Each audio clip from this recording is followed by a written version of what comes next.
You notice it in your body before you notice it in your thoughts. A laugh that lasts half a second too long. A hand left on a shoulder.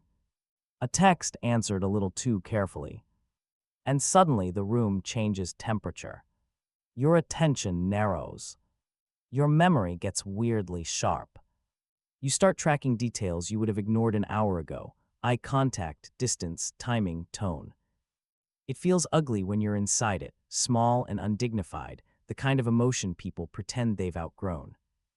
But it also feels ancient, mechanical, almost impersonal, like something older than your ideals has quietly taken the wheel.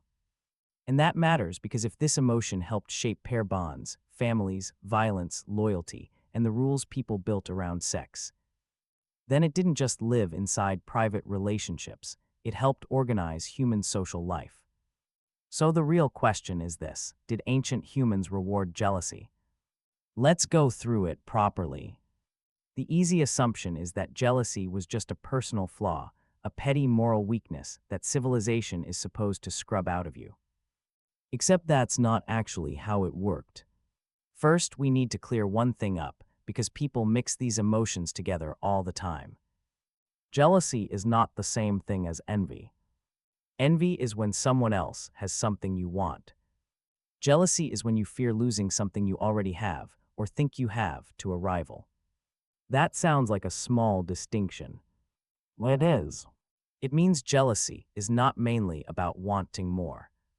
It's about threat detection around bonds, access, loyalty, investment. In other words, it is less, I want that, and more, someone is taking this away from me. Different circuitry, different social consequences, different stakes. And once you define it that way, jealousy starts to look less like random emotional chaos and more like a rough, often brutal monitoring system. Not a noble one's, not a pretty one's, but a system. Now, if you want to know whether ancient humans rewarded jealousy, you have to step back and look at the whole inventory. You cannot ask a Pleistocene campfire directly. You have to infer from three things at once: the evolved problems humans faced, the cross-cultural evidence we actually have, and the way jealousy behaves in living societies that are not just modern urban dating cultures with better lighting and worse sleep. And when you do that, a pattern starts to emerge. The first spoke is pair bonding, which is just a technical way of saying a relatively durable social and sexual partnership. Humans are unusual primates. Our infants are absurdly expensive. They take years of feeding, guarding, carrying, teaching. That makes long-term cooperation between caregivers extremely valuable. Not everywhere in the same way, not in the same form, but valuable. So if a bond carried food, protection, status, childcare, alliance, and future reproduction, then threats to that bond were not trivial. They were costly. A partner's defection was not just heartbreak in the modern poetic sense. It could mean less labor, less provisioning, less certainty about whose child would be supported, less stability for existing children, less standing in a small community where everybody noticed everything.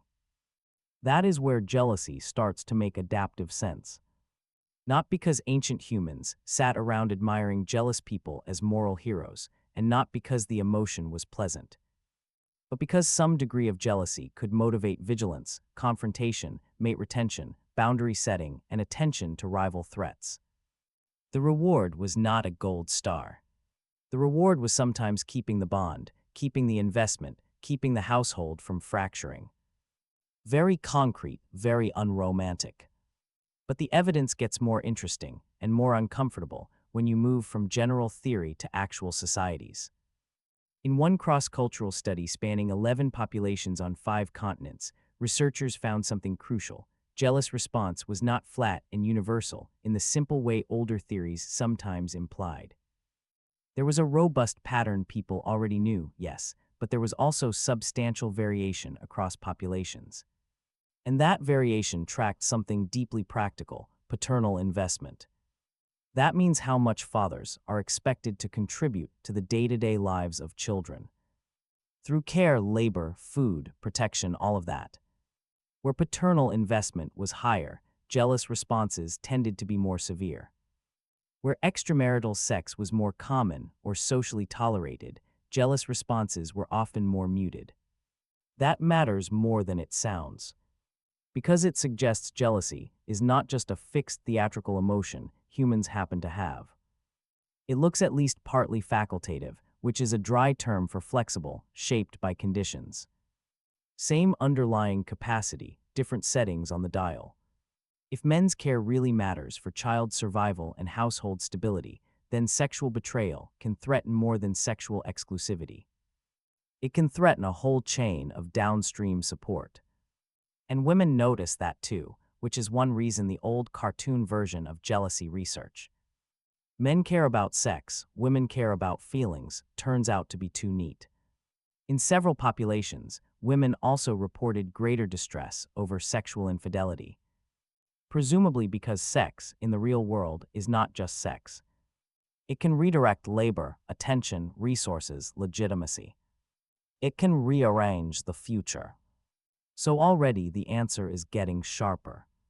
Ancient humans may not have rewarded jealousy in the abstract. They often lived in conditions that rewarded what jealousy helped people do.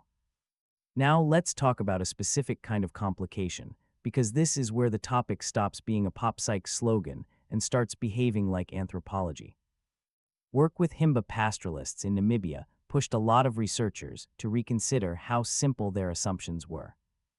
The Himba are often discussed because concurrent relationships, meaning overlapping sexual partnerships, have been documented there to a degree that surprises people raised on a strict one-partner romantic ideal. And the naive expectation might be, well then, no jealousy.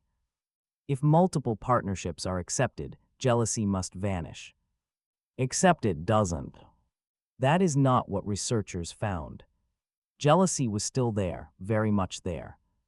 In fact, in that small-scale population, most men and most women reported stronger distress about sexual infidelity than emotional infidelity, with men especially close to consensus. That should make you slow down, because it tells you permissive norms do not erase the emotional architecture. They change how it is interpreted, managed, tolerated, and socially negotiated. A society can make more room for concurrent relationships and still produce jealousy, because the emotion is not a Victorian invention. It is tied to perceived threats to love, investment, paternity, support, dignity, rank. The local rules alter the thresholds, they do not delete the circuitry. And there is a darker implication sitting underneath that. In a small community, where information travels fast and reputations are shared property, jealousy is not just a private pang between two people. It can become a public fact. A coalition fact. Other people know who is drifting, who is vulnerable, who might lose support, whose children may be caught in the middle, whose alliance with whose family is weakening. The emotion becomes socially legible. That means it can attract sympathy, mockery, intervention, or retaliation. Again, reward is too plain a word. But socially consequential. Absolutely.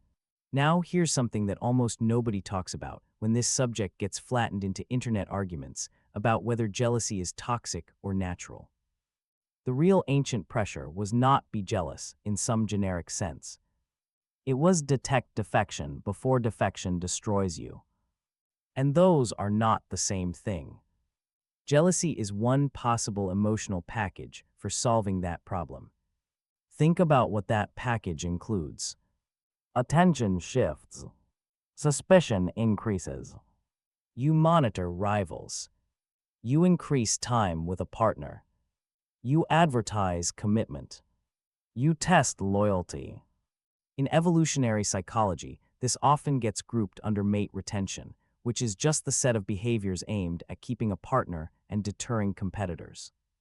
Some of those tactics are low-level and almost banal: more affection, more gifts, more vigilance, more public togetherness.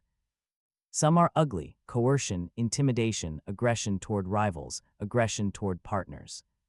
Same emotional root. Very different moral outcomes. And that is where the phrase reward jealousy becomes dangerous if you say it too fast. Because selection does not reward virtue. It rewards, or more accurately preserves, traits, and tendencies that sometimes solve recurrent problems better than their alternatives. Cholera rewards boiling water. Predators reward anxiety. Rivalry rewards suspicion. None of that makes the resulting behavior beautiful. It just makes it legible. So in ancestral conditions, a person who never felt jealousy at all, who never guarded important bonds, never responded to rivals, never reacted to cues of defection, might have been at a disadvantage in some contexts.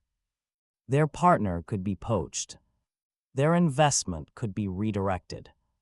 Their children could lose support. Their alliances could weaken. But the person who felt jealousy too intensely, too often in the wrong settings, had problems too.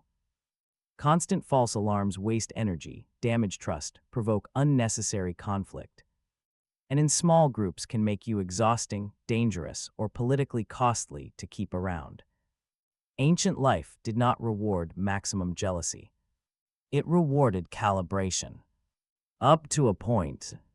Now let's talk about sex differences, because this is the part everybody thinks they already know. And the evidence is both suggestive and messier than the slogans. A long line of research has found that men and women can, on average, differ in the kinds of infidelity they find most upsetting. With men often showing stronger reactions to sexual infidelity and women, more often, especially in some modern populations, to emotional infidelity. The classic evolutionary explanation is straightforward: paternity uncertainty for men, and diversion of resources and commitment for women. Men, unlike women, have never had absolute bodily certainty that a child is genetically theirs. Women, unlike men, historically faced obvious risks if a partner's labor, protection, or provisioning drifted elsewhere. There is real logic there. There is evidence for it. But here is the immediate complication: the pattern varies by culture, ecology, social norms, and probably by how the question is asked. In several non-weird populations, meaning not Western, educated, industrialized, rich, and democratic, women also reported strong distress over sexual infidelity. Why? Because in many real human settings, sexual betrayal is not separable from resource betrayal. The categories collapse into each other. Sex can lead to babies, babies can lead to obligations, obligations can lead to divided care. One act creates a whole future administrative burden. Human emotion seems to understand that faster than theory sometimes does. So if ancient humans rewarded jealousy, they did not reward one simple male emotion and one simple female emotion.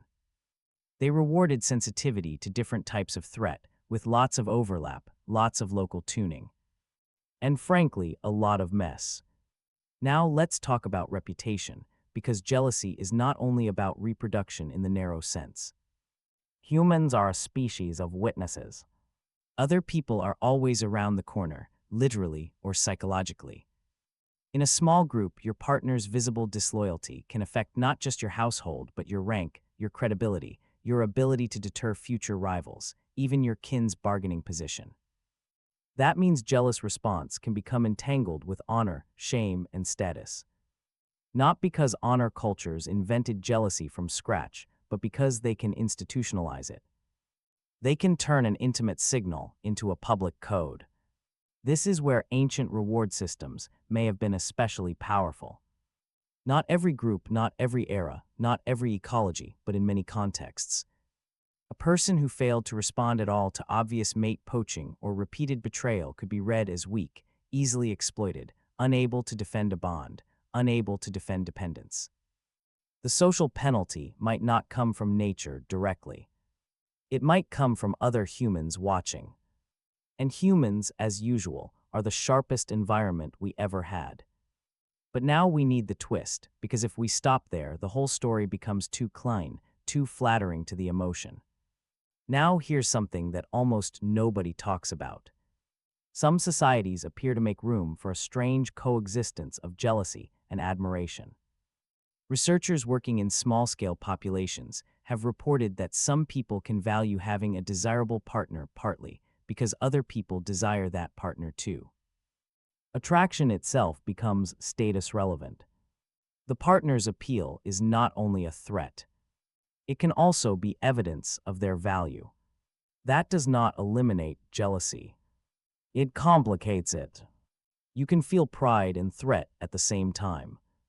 You can want a loyal spouse and still not expect absolute exclusivity. You can experience love, concurrency, fear, and negotiation all in the same social system. Which means ancient humans were not simply rewarding possessiveness.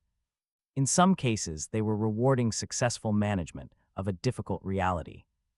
People are desirable, temptation exists, alliances matter, children need support, and perfect control is fantasy. The winning strategy may not have been total lockdown. Sometimes it may have been controlled tolerance, strategic blindness, public denial, private boundaries. Not because people were enlightened in the modern therapeutic sense, because they had to be. Now, and this is essential, so I'm going to slow all the way down here. None of this should be romanticized. Jealousy is not just an elegant adaptation sitting politely in a textbook. It is also tied in both historical and modern settings to stalking, coercion, assault, homicide, and a lot of daily misery that never becomes a statistic anyone remembers. An emotion can be functional in one frame and devastating in another. Those two facts can sit side by side. In fact, they usually do. And the evidence does not cleanly support either of the comforting moral extremes. It does not support the idea that jealousy is merely a cultural mistake we can explain away as insecurity plus bad communication. But it also does not support the idea that because jealousy may have had adaptive functions, any jealous impulse is wise, justified, or something to obey. That would be absurd. Evolution gives you impulses, not ethics. It gives you alarms, not verdicts. There is another caveat. When we say ancient humans, we are compressing an enormous span of time and diversity into a single phrase. Hunter-gatherers are not frozen fossils. Pastoralists are not windows into the Stone Age with microphones attached. Agriculturalists, foragers, urban populations, stratified chiefdoms, industrial states, all of these produce different incentive structures around marriage, paternity, inheritance, and female and male autonomy. So we should be careful. We are not reconstructing one ancient human answer. We are identifying recurring pressures that likely made jealousy useful in some forms, costly in others, and culturally sculpted almost everywhere. So let's return to the central question. Did ancient humans reward jealousy? The honest answer the evidence allows is, sometimes, indirectly, and only when jealousy helped protect something that mattered. A valuable pair bond. Paternal investment. Maternal support. Child welfare. Reputation. Coalition stability. The reward was usually not emotional approval of jealousy itself. It was the practical payoff of responding to threats before they stripped you of resources, loyalty, or standing. And even then, the trait that seems most plausible is not blind possessiveness, but calibrated sensitivity to relational risk. In other words, ancient humans did not build monuments to jealousy. They built social worlds in which some jealous responses could be useful. Expected, even respected, while other jealous responses were destructive liabilities. Same emotion, different dosage, different ecology, different cost curve. And that lands, I think, in a more personal place than people expect. Because if jealousy feels ancient when it hits you, that may be because it is. Not in the sense that every pang is profound, and not in the sense that your body is always right, but in the sense that you are carrying an alarm system built for a world where relationships were infrastructure. Not lifestyle, not private preference, infrastructure. Food, care, legitimacy, labor, survival. A bond breaking was not only sad. It was material. You still live inside the afterimage of that world. So when jealousy flares, what you are often feeling is not just fear of losing affection. It is a much older fear that loss cascades. That one person drifting away can take time, attention, future plans, social gravity, and a version of yourself with them. Modern life changes the details, obviously.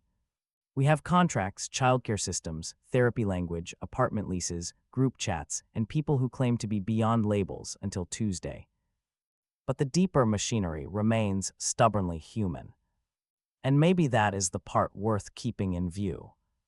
Not that jealousy is noble, not that it is shameful, but that it reveals how dependent human beings have always been on bonds they can never perfectly secure.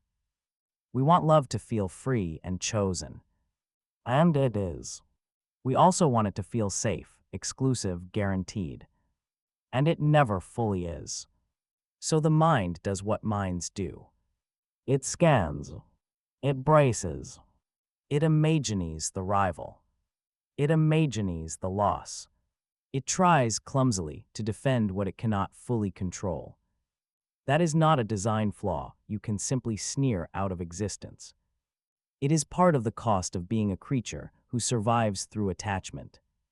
Jealousy was never the prize. It was the warning light.